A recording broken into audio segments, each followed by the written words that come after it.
what rich people do differently. Brand new channel alert. Hello everybody, welcome to my channel. This is a brand new channel dedicated to all you queens and you gentlemen also who are interested in personal finance, personal budgeting, level up financially, and how to make your YouTube channels grow just a little bit more. Also, we are going to be covering a lot of topics regarding how to improve your current business, how to start a new business, what I have learned from my own businesses, and what I've also learned from other people's businesses. We are going to be covering that on this channel. So if you are into these things, this channel is for you, dedicated only to you. And my name is Isha Ahmed with an AD.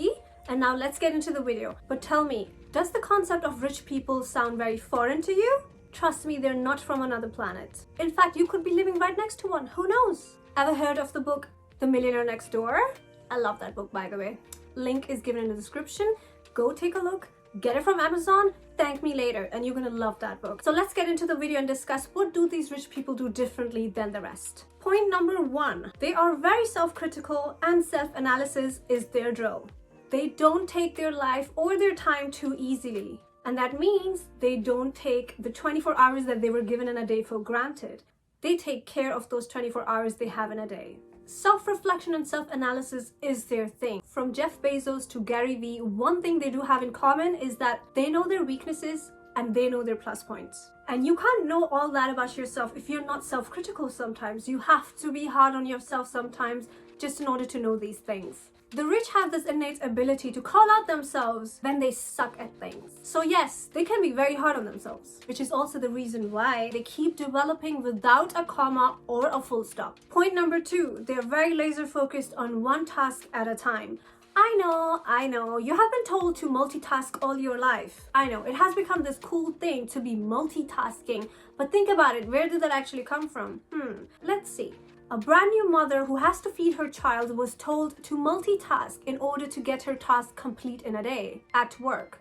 So she did. An employee is told that he gets only one lunch break at work, so multitask so you get it all done. So he does exactly that. Now the rich don't function that way. They don't care about completing all the tasks all at once, all in one day. They rather focus on one thing that they're really good at, and everything else, guess what, is outsourced. Chances are you're employed by a very rich person who, guess what, is probably sitting in the office like a boss, focusing only on one task, whereas you in the other office, or maybe even sitting next to him, you are focusing on all the daily tasks, which is like 1,000 tasks a day. But who's succeeding?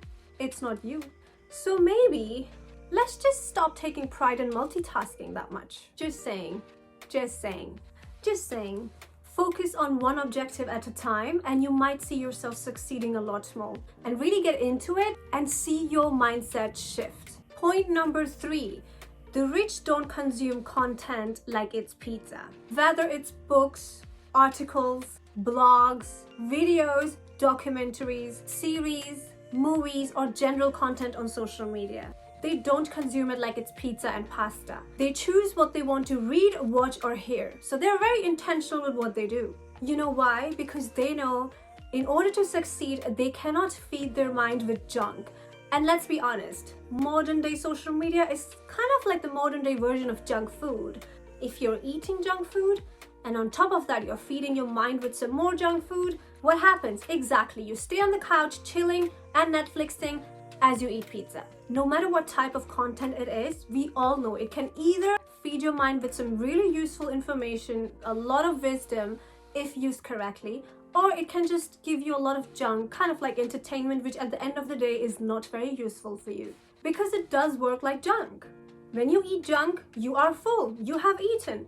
But is it healthy? And the same rule applies to consuming content online. Point number four on what the rich do differently than the rest. They take small steps for bigger destinations. Now, if you ask a rich person, chances are he will tell you that he has made many little investments over a period of time. Here and there, whether it was stocks, properties, even Bitcoin, or several other businesses. They have been compounding for a long period of time. All you see is their current success. What you don't see is what they have been doing for the past 2 decades silently. However, if you ask somebody normal, they're going to be thinking about investments like, okay, what do I get out of this month, this week, or even today? Does it even work? I'm not sure. Because they lack the patience for investments. They lack the patience to see results on their investments, which is why they're never really focused on that. And they always keep missing out on great opportunities. In other words, probably very short-sighted, right? But when we talk about the rich, they are not short-sighted. They take really small steps because they know these little investments today is going to give them huge returns later in life. Now that is what brings them stability in their life. If they become short-sighted, they know in the long run it might not really bring them any benefits, and they know that. And that is what they do so differently than the rest. Point number 5, the rich understand being rich is hard, but being poor is even harder. Now, if you see somebody who is very rich around you and you hate on them and you have preconceived notions that they are from planet X, you might be wrong, my darlings. In your mind, you might think they're very evil and bad people, but then you see them doing charity, feeding the poor, helping the homeless, being kind to their neighbors, and you're sitting there like, I quite don't understand. Maybe it's a show off. Maybe that's just what they do to make it up for the fact that they are so rich than the rest of us, right? Wrong. The truth is, yes, they are humble for the most part. If they are truly rich and truly hardworking, that is.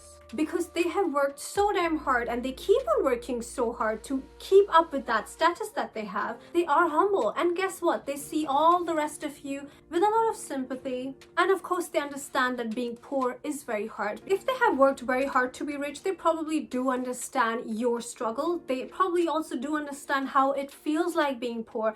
Chances are they were probably in your shoes also at one point. Never know. Which is why when you sometimes meet a big ass person and you're like, oh wow, I'm actually quite surprised that they're really nice. I, in my mind, thought that they would be very bad and they would be very evil and very rude, or maybe even very stuck up. But they're actually really nice. They talk to me so nicely. I'm surprised.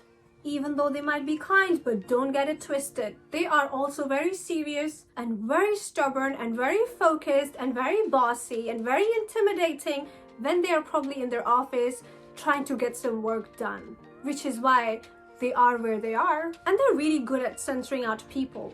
Obviously, when you work so much and when you are rich, you have the exposure, you have a completely different social circle, you get the chance to play with so many different kinds of people from all sorts of calibers and race and age groups and colors, that you finally start to realize and understand the true colors of different kinds of people, which is why they have become really good at censoring out people. If they do sense a game, guess what? They're gonna play you very well. So be very cautious. So yes, at work, they might not be that kind and that nice to you, which is why you're always complaining about your boss. But if you think about it, that is the exact reason why they're there where they are. They have principles to abide by and rules that they follow, and they don't even break their own rules. But that is another topic for another day, guys. I hope you picked up something from these points, and I hope that you agree to these points.